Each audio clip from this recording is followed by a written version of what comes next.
नमस्कार, मैं हूं संगीता राय। पूर्वांचल एक्सप्रेस न्यूज के इस वेब पोर्टल में आपका स्वागत है। आइए देखते हैं हमारे संवाददाता राम सकल यादव की यह विशेष रिपोर्ट।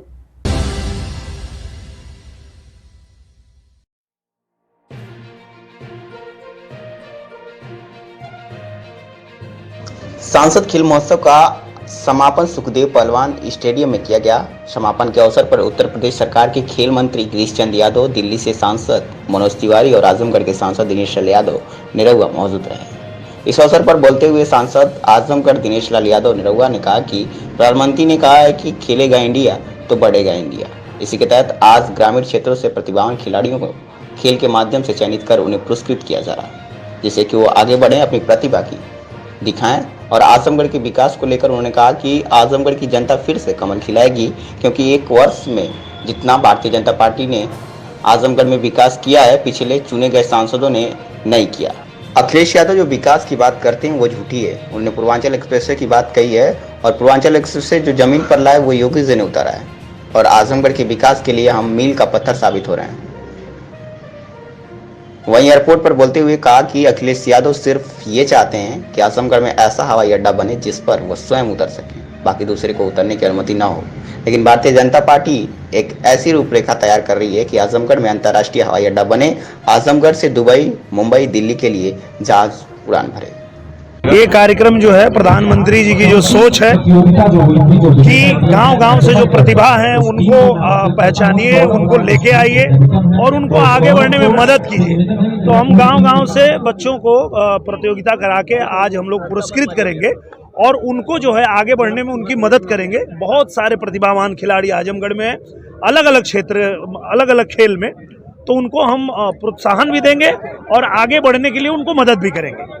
सर, इस प्रतियोगिता का आयोजन आगे भी होता रहेगा? लगातार होता रहेगा, क्योंकि हमारे प्रधानमंत्री जी का कहना है खेलेगा इंडिया तभी आगे बढ़ेगा इंडिया।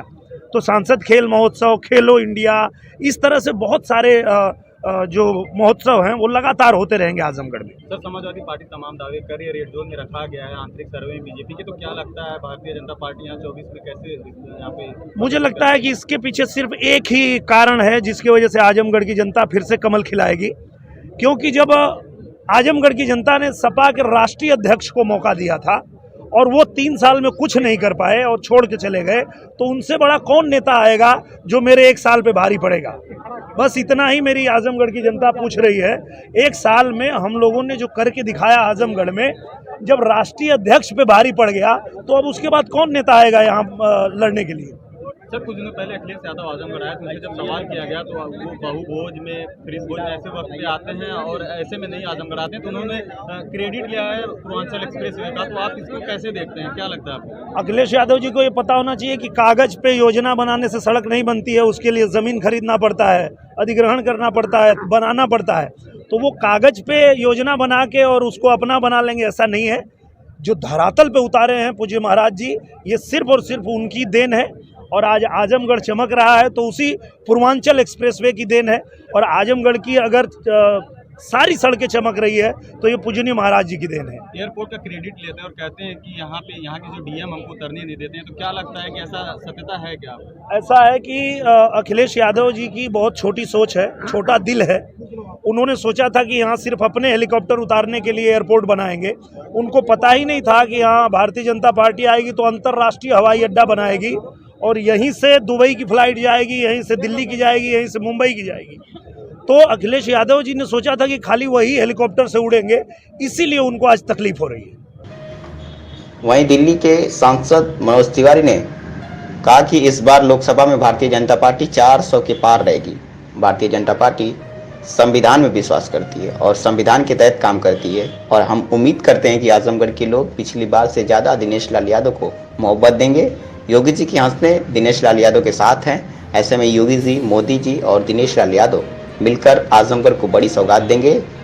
तो आप दिनेश लाल यादव को पुनः से लोकसभा भेजिए, जिससे आजमगढ़ की सड़कें बने और खेल महोत्सव लगातार होता रहे। हो रहा है आगामी चुनाव को लेके मैंने ये कहा था कि अच्छा, वो तो 400 सीट से ज्यादा होगा इस बार। बस आजमगढ़ साथ दिए रहे और अपने दिनेश लाल यादव निरहुआ जैसे सेवक को पिछले बार से भी ज्यादा मतों से जिताइए अपने सेवक का अपने इस 1 साल में देख लिया है, आगे इसको रिन्यूअल करके इस सांसद खेल महोत्सव को आगे करवाते रहिए, अपनी सड़कें बनवाते रहिए। और सबसे अच्छी बात क्या है, जिस प्रकार से योगी जी का दिनेश लाल यादव के प्रति और उनकी बातों के प्रति, उनकी कमिटमेंट के प्रति जो उनका समर्पण है, ये योगी जी और दिनेश लाल यादव जी और मोदी जी, ये तीनों मिलके आजमगढ़ को वो देंगे जो अब तक आजमगढ़ इंतजार कर रहा है। तो कह सकता हूँ कि आज पूरे देश में हमारा युवा खेल के प्रति एक आस लगाए हुए है और खिलाड़ियों का एक आस जगी हुई है और खिलाड़ी निरंतर आगे बढ़ रहा है। पहले लोग गांव में इस बात को कहते थे कि खेलोगे कूदोगे होगे खराब, पढ़ोगे लिखोगे बनोगे नवाब। अब योगी और मोदी जी की सरकार ने इस परिभाषा को बदल दिया है, खेलोगे कूदोगे तो भी मिलेगा रोजगार। इस दिशा में हमारी सरकार ने कदम उठाया। मैं निश्चित रूप से उत्तर प्रदेश की अगर जिक्र करूं, उत्तर प्रदेश में हम लोगों ने जब यहाँ जो है मंत्रालय का कार्यभार संभाला था, माननीय मुख्यमंत्री जी की प्रेरणा से हमारे जो पदक विजेता खिलाड़ी हुआ करते थे, जिनको सरकारी सेवा योजना में कोई व्यवस्था नहीं थी, माननीय मुख्यमंत्री जी ने इस बात पर जोर दिया कि पदक विजेता खिलाड़ी जब जीतता है तो हम उसको तालियां भी बजाते हैं, ट्वीट करते हैं, खुशी का इजहार भी करते हैं, बधाइयां भी देते हैं। लेकिन ऐसे जो पदक विजेता खिलाड़ी उनका जीवन संकट में है तो उनके लिए भी खेल मंत्रालय से रोजगार की व्यवस्था होनी चाहिए।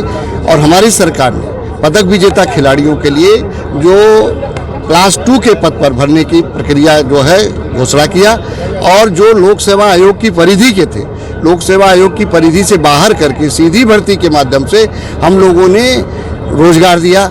और उसमें एक ललित उपाध्याय जी डिप्टी एसपी के पद पर हुए, दूसरा विजय यादव जी बनारस के रहने वाले नायब तहसीलदार के पद पे हुए हैं। तो आप ये देख सकते हैं कि हमारी सरकार ने ये जो खेलों कूदों के माध्यम से भी रोजगार देना प्रारंभ।